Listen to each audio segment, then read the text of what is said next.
Y le voy a dar lectura del versículo 10 al 12. Dice, Colosenses 3, 10 al 12, dice, y revestidos del nuevo, el cual conforme a la imagen del que lo creó, se va renovando hasta el conocimiento pleno. Versículo 11, donde no hay griego ni judío, circuncisión ni incircuncisión, bárbaro ni escita, siervo ni libre, sino que Cristo es el todo y en todos. Versículo 12, vestidos pues como escogidos de Dios, santos, amados, de entrañable misericordia, de benignidad, de humildad, de mansedumbre y de paciencia. Y empieza el versículo 10 diciendo, y revestidos del nuevo. Esta idea la viene manejando Pablo a lo largo y ancho de estos versículos del capítulo 3, revestidos del nuevo, dice el cual conforme a la imagen del que lo creó, se va renovando. Y esta idea pues va acompañada del versículo 9. El versículo 9 habla de despojados de ese viejo hombre, y el versículo 10 dice revestidos del nuevo, y el versículo 12 dice vestidos como escogidos de Dios. Entonces esta idea, hermanos, pues está hablando más que nada haciendo alusión a la vida pasada y a la vida nueva, ¿verdad? Que cada uno debe dejar, utilizando Pablo esta analogía acerca de quitarse y ponerse una vestimenta. Nosotros también así, hermanos, debemos de hacerlo de esa manera. Entonces, hermanos, el versículo 10 empieza diciendo revestidos del nuevo hombre. Este nuevo hombre, hermanos, que nació en el bautismo, cuando nosotros somos bautizados, creo que esto lo sabemos de sobra, somos una nueva criatura de Cristo, somos un nuevo nacimiento. Entonces, de esa manera nosotros somos revestidos. Y luego dice, continúa el texto diciendo, el cual, conforme a la imagen del que lo creó, se va renovando hasta el conocimiento pleno. Y es aquí donde vemos algo importante, algo interesante dentro de la vida de cada uno de nosotros, porque el renovarse, hermanos, no terminó cuando nosotros nos bautizamos. Es decir, nosotros salimos de las aguas del bautismo como una nueva criatura en Cristo, como un nuevo nacimiento, y ya estamos totalmente renovados, sino que este es el principio de la renovación básicamente de nuestro entendimiento. Y eso lo leíamos, por ejemplo, lo que dice Pedro, creo que es la primera o segunda carta de Pedro, 3:21, donde habla acerca del bautismo, que dice el bautismo que ahora nos salva, y luego dice no quitando las inmundicias de la carne, sino que dándonos una aspiración a una conciencia limpia hacia Dios. Entonces, hermanos, por eso, en clases pasadas, Pablo, en el versículo 5, dice que nosotros debemos de hacer morir. Es una acción de nosotros, el hacer morir las cosas terrenales. Y vimos que esto era por medio del Espíritu, por medio de las cosas espirituales. Conexión con lo que dice también el versículo 1, buscar las cosas de arriba. ¿Sí? Por medio de las cosas de arriba, por medio de las cosas espirituales. Entonces, hermanos, la renovación empieza de esa manera. La renovación de nuestra mente, dice el versículo 10, se va renovando hasta el conocimiento pleno. La forma en que nosotros como cristianos renovamos nuestra mente, nuestro entendimiento, es en base al conocimiento. Y por eso Pablo muchas veces en este libro les ha dicho a los colosenses que ese conocimiento pleno o esa plenitud que la iglesia necesita la va a encontrar en Cristo Jesús. En Cristo Jesús. En Cristo Jesús la iglesia está plena. Plena es estar lleno, estar completo hasta arriba. Eso es lo que quiere decir la plenitud. Y por ejemplo, en el capítulo 2 de Colosenses y versículo 2, Pablo les dice, poniendo un ejemplo de lo que estoy diciendo, dice 2:2 de Colosenses, para que sean consolados sus corazones. Y luego dice unidos en amor. Y luego dice hasta alcanzar todas las riquezas del pleno entendimiento, la plenitud de entender las cosas, la plenitud que nosotros tenemos que tener. Dice, a fin de conocer el misterio de Dios y Padre y de Cristo. Y luego dice el versículo 3, en quien están escondidos todos los tesoros de la sabiduría y del conocimiento. Entonces Pablo aquí le está diciendo eso, que nosotros debemos buscar en Cristo Jesús toda la sabiduría y todo el conocimiento. Esto, hermanos, lo dice Pablo en un sentido de que no que nosotros vayamos a entender todas las cosas, que nosotros vayamos a entender todas las cosas como Cristo las supo o las sabe, más bien dicho, sino en el sentido de que le está diciendo que nosotros, ¿dónde buscar? Que nosotros debemos de buscar en Cristo Jesús. Decía el hermano Pío, a lo mejor ni en 2 vidas, ni en 3 vidas, ni en 4 vidas voy a llegar a ser como Cristo, aunque tuviera 3 o 4 vidas. Pero nosotros tenemos un tope de conocimiento, podríamos llamarlo de alguna manera. Entonces por eso Pablo está diciendo en ese sentido de que nosotros no vamos a entender la totalidad de la sabiduría de Dios, sino en el sentido de dónde buscar. En Cristo Jesús están escondidos todos los tesoros de la sabiduría y del conocimiento. Entonces, hermanos, la renovación empieza en ese sentido, en renovar por medio del conocimiento, por medio de nuestro Señor Jesucristo, nuestro entendimiento. Entonces, por eso dice Pablo, y revestidos de nuevo, ¿sí? Ahora, esa renovación es espiritual, ¿verdad?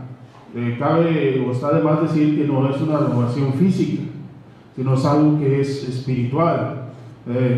Lo digo por el hecho de revestidos y vestidos, y despojados y vestidos. No vas a pensar que vistiéndolos de una manera física externa ya vamos a renovar, sino que es al revés. La renovación empieza de adentro hacia afuera. Cuando nosotros aprendamos a vestirnos bien como cristianos, es porque eso está brotando de adentro hacia afuera, ¿verdad? Y por ejemplo, 2 Corintios 4:16, Pablo dice en la segunda carta que él escribe a los Corintios, en el capítulo 4 y versículo 16, Pablo expresa lo siguiente, dice: por lo tanto, no desmayamos, hablando del trabajo que él hacía, él y sus colaboradores, del arduo trabajo que nosotros conocemos, lo que Pablo sufría por esto. Dice, por lo tanto no desmayamos, antes que nuestro hombre exterior, es decir, nuestro cuerpo físico, nuestro hombre exterior se va desgastando, se va acabando por el trabajo, dice, el interior no obstante se renueva día por día. Entonces la renovación, hermanos, como cristianos, empieza obteniendo el conocimiento de Dios, y no solamente obteniéndolo, sabiéndolo, sino practicándolo, como Pablo aquí lo está mencionando. Cuando dice que nosotros llegamos hasta ese conocimiento pleno, no es otra cosa más que una madurez espiritual, una madurez en Cristo Jesús. Pablo ya les había dicho ampliamente acerca de esto. Cuando Pablo habla en los Colosenses acerca de la perfección o de ser perfectos en Cristo Jesús, está hablando acerca de esto, acerca de esa madurez espiritual. Y luego dice, conforme a la imagen del que lo creó.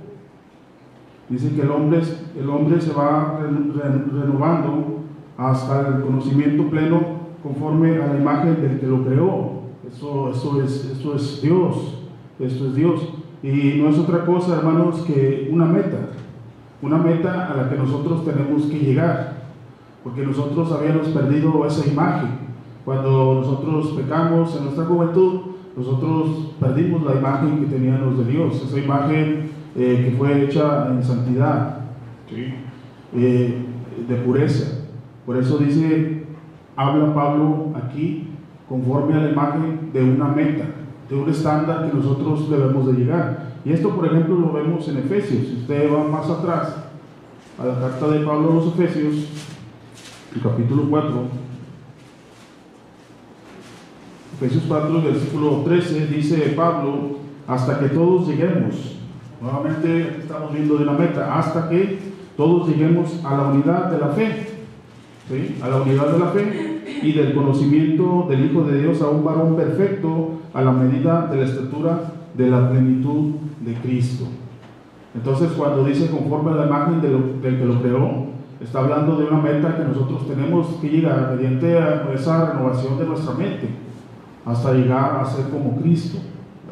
Hasta llegar a ser como Cristo. Y para llegar a ser como Cristo necesitamos el conocimiento que Él tiene. Entonces, hermanos, esto es lo que Pablo está enseñando en el versículo 10. Y el conocimiento pleno, hermanos, nos ayuda a entender el versículo 11.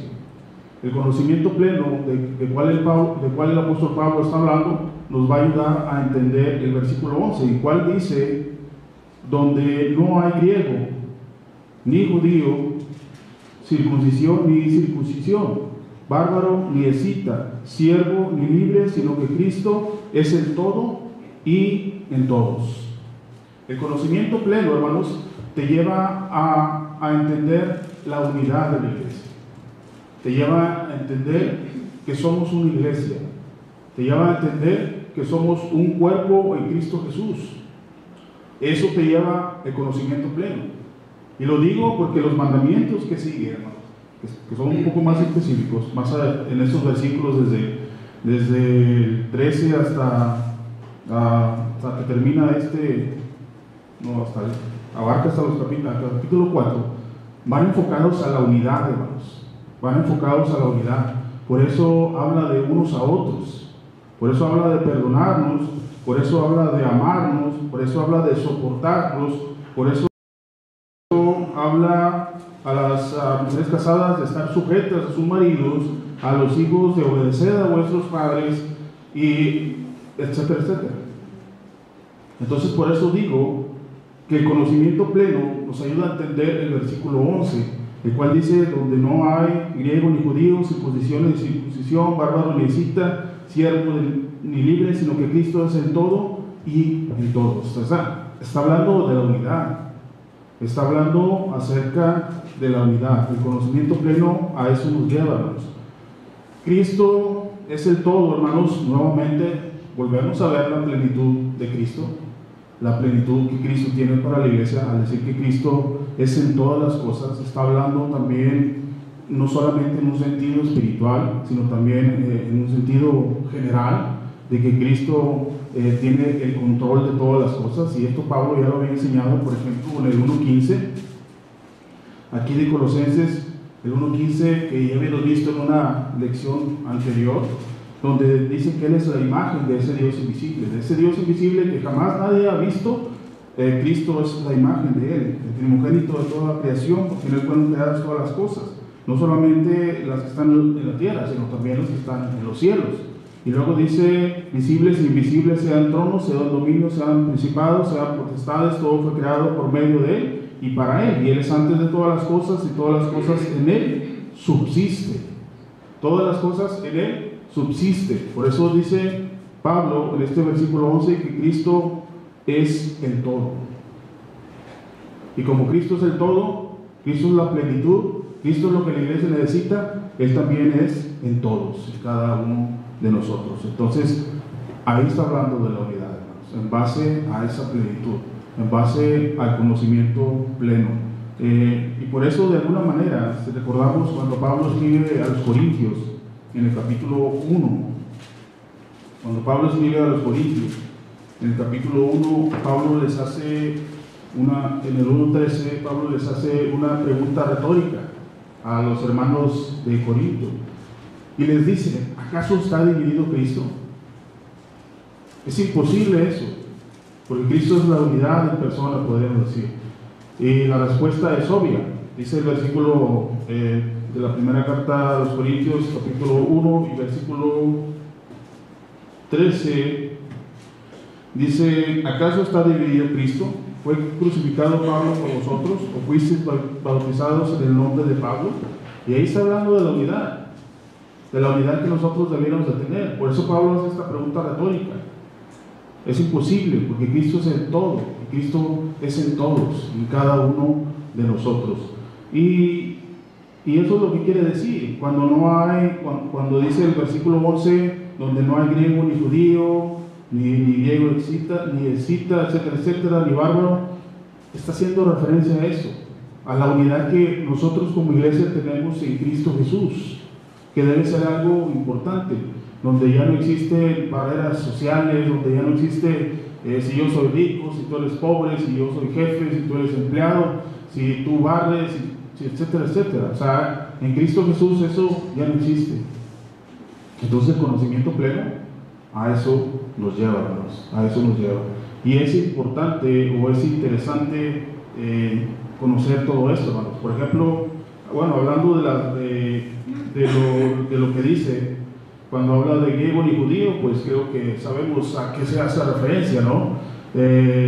Sabemos que los judíos no se juntaban con los griegos, no se juntaban con los gentiles.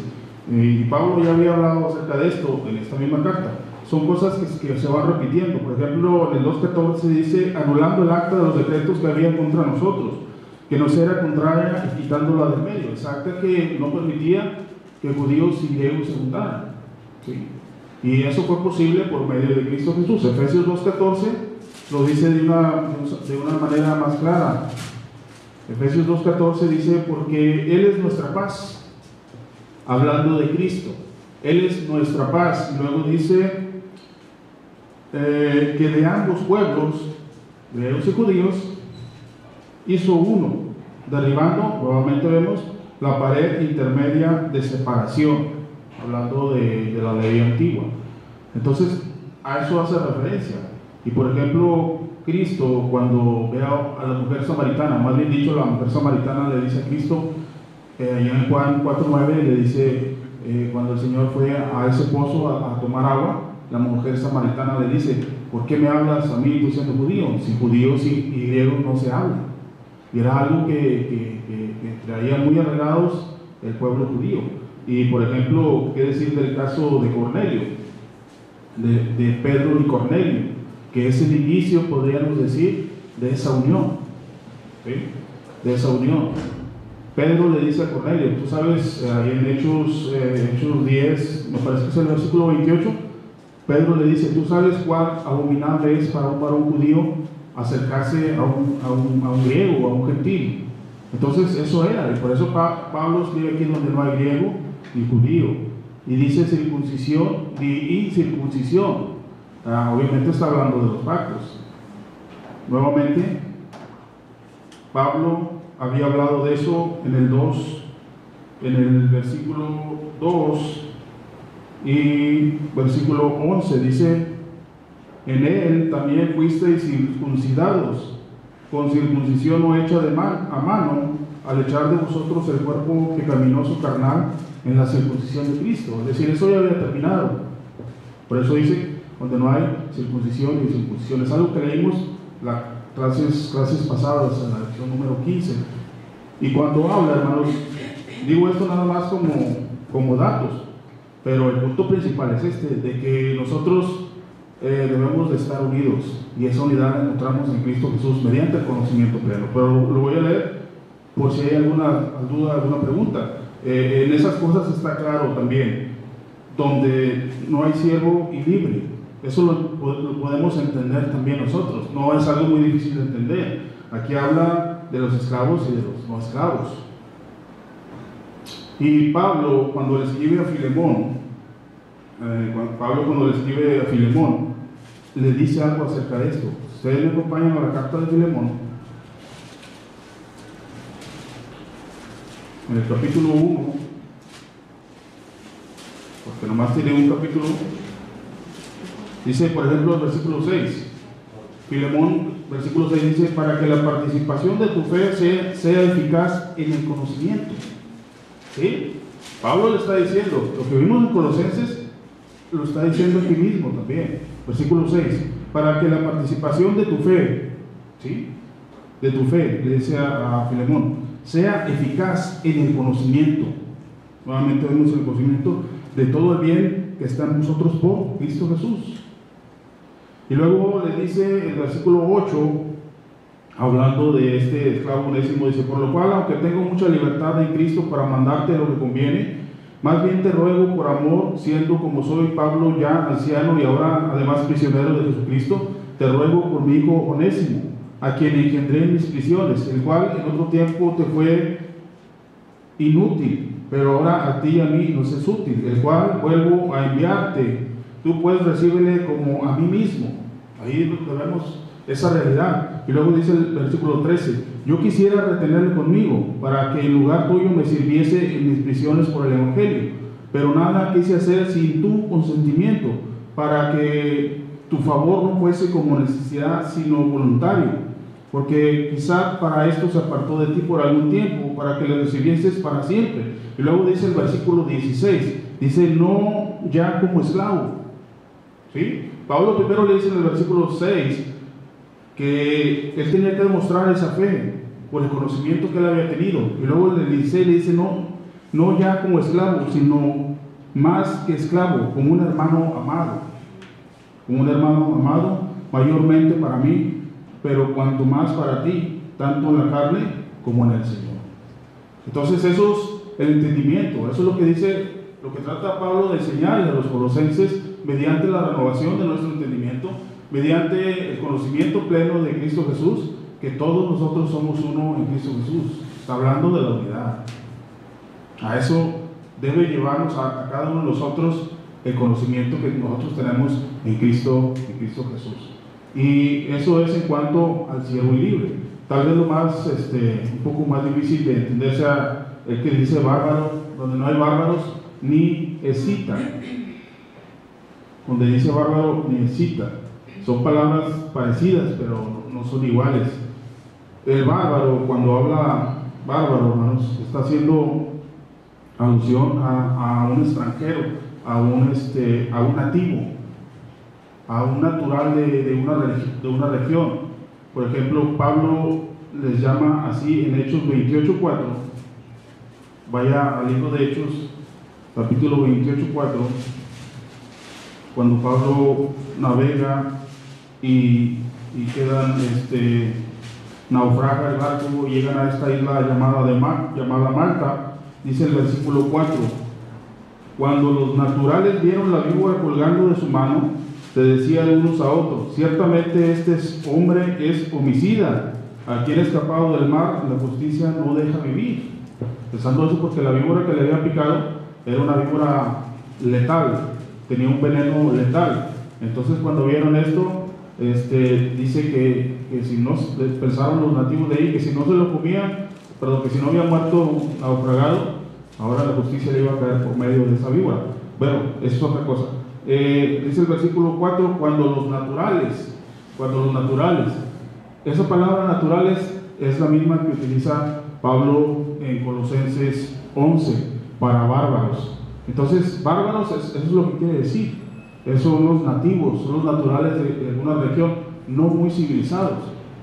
Y el escita, hermanos, es una, ¿cómo podemos llamar? Es una cosa más salvaje. Eso es lo que quiere decir escita. Es un salvaje, es un bárbaro, peor que un bárbaro, es algo peor que un bárbaro. Eso es lo que quiere decir escita. Escita, buscando por ahí alguna referencia, Heródoto, un escritor antiguo, escribió algo acerca de ellos, y les voy a leer lo que Heródoto escribió, nada más para tenerlo como un dato, para saber que cuando leemos esto y veamos esa palabra cita, ¿a qué está haciendo referencia? Tal vez nos puedan preguntar de repente por ahí. Bárbaro dice, bebían sangre del primer enemigo muerto en batalla. Eso era lo que hacían estos salvajes. Dice, bebían sangre del primer muerto en batalla. Hacían servilletas de su cuero cabelludo, como los apaches de americanos que cortaban el cuero cabelludo. Y dice que hacían servilletas del cuero cabelludo. Y también dice que ellos hacían tazas para beber de los cráneos de los que habían matado en guerra. Entonces eso significa escita, a una persona salvaje, una persona que está ahí en esa categoría, ya de un salvajismo brutal. Pero aún así, hermanos, dice la Escritura en Colosenses 11, que aún así la palabra de Dios, el conocimiento pleno de nuestro Señor Jesucristo, es capaz de transformar los corazones, es capaz de transformar nuestros pensamientos, es capaz de transformar la vida de cada uno de nosotros. Por eso Pablo menciona a todas estas personas, menciona todas estas situaciones. Entonces es aquí donde vemos el poder transformador de la palabra de Dios. Entonces es importante, hermanos, el conocimiento pleno de la voluntad de Dios. Es importante, hermanos. Más adelante Pablo les dice en el versículo 16 que la palabra de Cristo more. y luego no solamente muere, no solamente habita dentro de nosotros, sino también dice en abundancia. Entonces, hermanos, es triste a veces ver cómo nosotros como cristianos, como nosotros como miembros de ese cuerpo de Cristo, nos interesemos poco en el conocimiento de Dios, en el conocimiento pleno que nosotros debemos de tener, hermanos. Por eso no crecemos espiritualmente, nos quedamos enanos espiritualmente, porque no procuramos el estudiar la palabra de Dios, porque no procuramos ese crecimiento espiritual en nosotros. Es triste, hermanos, ver esto, es triste pensar esto, que realmente la Biblia la abrimos solamente el domingo, y hoy en día a lo mejor ni el domingo, por toda esta situación que está pasando, toda esta prueba que nosotros tenemos hoy en día.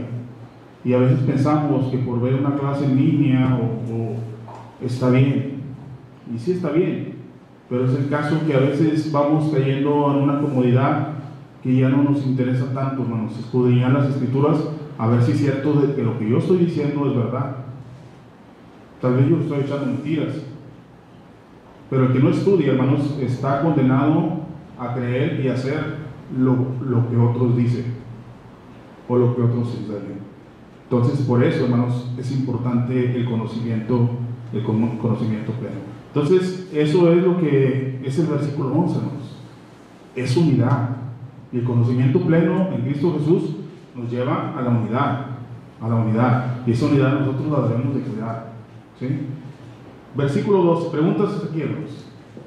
Comentarios acerca de estos versículos. Sí, hermano, como usted comenta, el tema del crecimiento, ¿verdad? Aplica a todas las áreas que van a desarrollar nuestra vida espiritual. El apóstol Pedro también dice ahí en la segunda carta de Pedro, capítulo 3, versículo 18: más bien crezcan en la gracia y en el conocimiento de nuestro Señor Jesucristo y Salvador Jesucristo. Entonces, efectivamente es un mandamiento el crecer, no quedarnos con lo que recibimos de primera mano, y la única forma de crecer es precisamente venir a la iglesia, aprender de las enseñanzas, de las clases y de todas las predicaciones que se dan. Y eso es lo que vimos en Efesios 4, ¿no? Que el Señor dice, y Él mismo constituyó, Efesios 4:11, y Él hizo todo ese aparato, Él diseñó todo eso desde antes de la fundación del mundo para el crecimiento espiritual de cada uno de nosotros. Es decir, que haya ancianos, que haya predicadores, que haya evangelistas, eso es para que todos crezcamos. Entonces, cuando nosotros no asistimos a la iglesia, cuando nosotros no atendemos a eso, estamos despreciando eso, estamos haciendo a un lado todo eso que nuestro Dios pensó desde antes de la fundación del mundo, para que usted y yo crezcamos. Y dice 2 de Pedro, cuando dice de ser como niños recién nacidos la leche espiritual, dice, por la cual, no adulterada, por la cual crezcáis, y luego dice, para salvación. Necesitamos crecer para poder salvarnos. Entonces, es importante.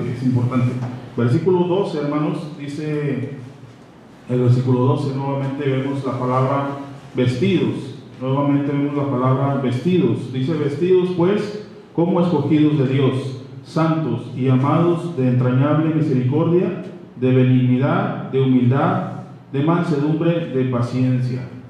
Dice el versículo 12, hermanos. Y dice la versión del lenguaje sencillo, me gusta lo que dice la versión del lenguaje sencillo de la Biblia, lenguaje sencillo, porque es un poco más clara. Dice, Dios los ama mucho a ustedes y los ha elegido para que formen parte de su pueblo. Por eso vivan como se espera de ustedes, amen a los demás, sean buenos, humildes, amables y pacientes, hermanos, y pacientes. Entonces, esto es las primeras palabras que dice el versículo 12, es lo que Dios ha hecho por nosotros. Dice, vestidos pues como escogidos de Dios, santos. Nosotros sabemos que la santidad no viene de parte de nosotros, la santidad no viene de aquí de la tierra, sino la santidad viene de Dios. Y nosotros somos santos por Cristo Jesús. Y es desde ahí, 1 Corintios 6:11, hablando acerca de la santidad recibida por medio de nuestro Señor Jesucristo, dice: y esto erais algunos, mas ya habéis sido lavados, ¿sí? Ya habéis sido santificados, ya habéis sido justificados. Y luego dice: en el nombre del Señor Jesús, por el Espíritu de nuestro Dios. Hebreos 10, capítulo 10, versículos 9 y 10, dice, hablando de este sacrificio, y diciendo luego: he aquí vengo, oh Dios, para hacer tu voluntad, hablando de Cristo. Quita lo primero para establecer esto último. Y luego dice el escritor: en esa voluntad, por la voluntad de Dios, por el sacrificio de Cristo, somos santificados. Somos santificados mediante la ofrenda del cuerpo de Jesucristo, hecha una vez y para siempre. Entonces, vestidos de Dios, santificados de Dios. Y luego dice: amados. Para que esto tuviera que pasar, es por el amor de Dios. Juan 3:16, sabemos lo que dice: porque de tal manera amó Dios al mundo, que fue capaz de dar a su Hijo Jesucristo, para que todos y cada uno de nosotros nos salvemos. Entonces somos santos y amados de Dios. Son cosas que vienen de Dios. Y dice la primera carta de Juan, por ejemplo, primera de Juan 4:19, hablando de esta realidad, dice: nosotros le amamos a Él. Es decir, nosotros amamos a Dios. Y luego dice: porque Él nos amó primero. Es decir, el amor viene, igual que la santidad, de arriba hacia abajo. Nosotros amamos a Dios porque Él nos amó primero. No porque nosotros hayamos amado a Dios primero, no porque nosotros le hayamos enseñado a Dios a amar, no es así. Sino que somos escogidos de Dios. Somos vestidos de Dios de una manera santa y llenos de amor. Y luego también dice de misericordia. La misericordia es importante en cada uno de nosotros. Mateo 5:7, sabemos lo que dice dentro de las bienaventuranzas. Dice el mismo Señor Jesucristo, en el marco del Sermón del Monte: bienaventurados los misericordiosos. Y luego dice: porque ellos, los misericordiosos, alcanzarán misericordia. Dice Santiago, hablando de la misericordia, en Santiago 2, versículo 13, hablando de la misericordia, y viendo lo que el Señor Jesús dijo en Mateo 5:7, que los misericordiosos alcanzarán misericordia, dice: porque juicio sin misericordia se hará con aquel que no hiciere misericordia, y la misericordia triunfa sobre el juicio. Por eso el Señor Jesucristo dijo: bienaventurados los misericordiosos, porque ellos van a alcanzar misericordia, por haber practicado ellos la misericordia. Y por eso Santiago dice que que la misericordia triunfa sobre el juicio. Y es lo que dice Pablo en Hechos 20:35, recordando las palabras del Señor Jesús: más bienaventurado es dar que recibir. La misericordia tiene que ver con el dar, con el ayudar al necesitado. Y esto lo vemos muy claro también, por ejemplo, en el pasaje de Lucas 16, que narra el Señor Jesucristo acerca de Lázaro y el rico. Cuando el Señor narra esa historia, está haciendo alusión mucho a la misericordia, porque habla de un hombre rico que tenía mucho dinero y que hacía banquete. No era una comida cualquiera, era un banquete. Y no era un banquete cualquiera. Dice Lucas 16 que era un banquete con esplendidez. Y no solamente lo hacía un día, dice que lo hacía todos los días.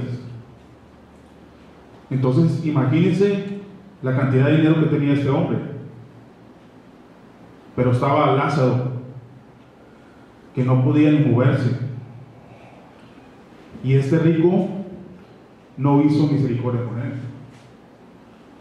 No le dio ni un plato de comida. ¿Qué pasa? Mueren los dos y van a dar al Hades. Y el rico está en tormento.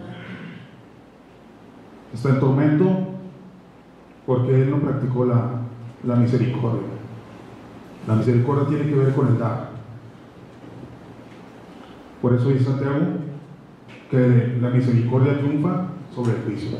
Eso es lo que nosotros debemos de vestirnos, hermanos, también de misericordia, de entrañable misericordia, benignidad, algo que tiene que ver con la bondad, de humildad.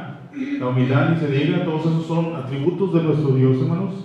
La humildad no es otra cosa más que la ayuda, reconocer a nuestros hermanos como mayores a nosotros. Y eso nos enseña Pablo poniendo el ejemplo de Cristo en Filipenses 2, que creo yo que nosotros conocemos. Haya pues en nosotros este sentir que hubo en Cristo Jesús, el cual, siendo en forma de Dios, no estimó el ser igual a Dios como algo a que aferrarse, sino que Él se despojó, una acción voluntaria, se despojó a sí mismo y se humilló hasta la muerte, y no cualquier muerte, sino una muerte de cruz. Eso es la humildad que nosotros debemos de practicar. Y también dice este versículo 12 que nosotros debemos de ser o practicar o vestirnos de mansedumbre. La mansedumbre no es otra cosa, hermanos, que poder bajo control. Poder bajo control. Y el ejemplo de humildad es el Señor Jesús, que dice Pablo, Colosenses, en muchos lados, que Él es Dios, que Él puede hacer cualquier cosa, que Él podía hacer cualquier cosa, mas sin embargo permitió ser abofeteado, permitió ser escupido, permitió ser maltratado. Eso es mansedumbre, hermanos. Es un poder bajo control. Son cosas que nosotros tenemos adentro, pero que ahora son dominados por medio de ese conocimiento pleno, por medio de empaparnos de la voluntad de nuestro Dios. Eso es lo que es mansedumbre. Y esa palabra la utilizaban los griegos para hacer referencia a cuando ellos amansaban a los caballos, cuando ellos domaban a los caballos. Toda la fuerza de un animal, de un caballo domado, domesticado, amansado, está ahí adentro, no se ha ido. Toda la fuerza del caballo ahí la tiene, toda la actitud, todo eso, pero ahora es dominado por el hombre. Así nosotros como cristianos debemos de dominar, debemos de tener autocontrol en nosotros mismos. Eso es lo que es mansedumbre. Y por último, paciencia. La paciencia es necesaria para muchas cosas, hermanos. Si nosotros queremos acabar la carrera que tenemos por delante, dice Hebreos 12, que nosotros debemos de tener paciencia, y debemos de tener la paciencia que tuvo nuestro Señor Jesucristo. Nada más con esto termino. Hebreos 12, 1. Por tanto, nosotros también, teniendo en derredor nuestro tan grande nube de testigos, despojémonos de todo peso y del pecado que nos asedia, y corramos con paciencia la carrera que tenemos por delante. Y luego dice el versículo 2, poniendo a Cristo como ejemplo de esa paciencia, puesto los ojos en Jesús, el autor y consumador de la fe, el cual, por el gozo puesto delante de él, sufrió, tuvo paciencia, sufrió tal contradicción de pecadores contra sí mismo. Y luego dice, para que vuestro ánimo no se canse hasta desmayar. Es decir, para que nosotros tengamos la paciencia como la que tuvo nuestro Señor Jesucristo. Y así termina, hermanos. Esa es la manera que nosotros debemos de estar vestidos como escogidos de Dios. Meditemos en qué de esos puntos estamos fallando y llenémonos del conocimiento de Cristo, llenémonos de ese conocimiento que nos va a llevar a entender a que somos uno en Cristo. Cristo es en todo y en todos. Jesús Lord, porque Él es digno. A Jesús Lord.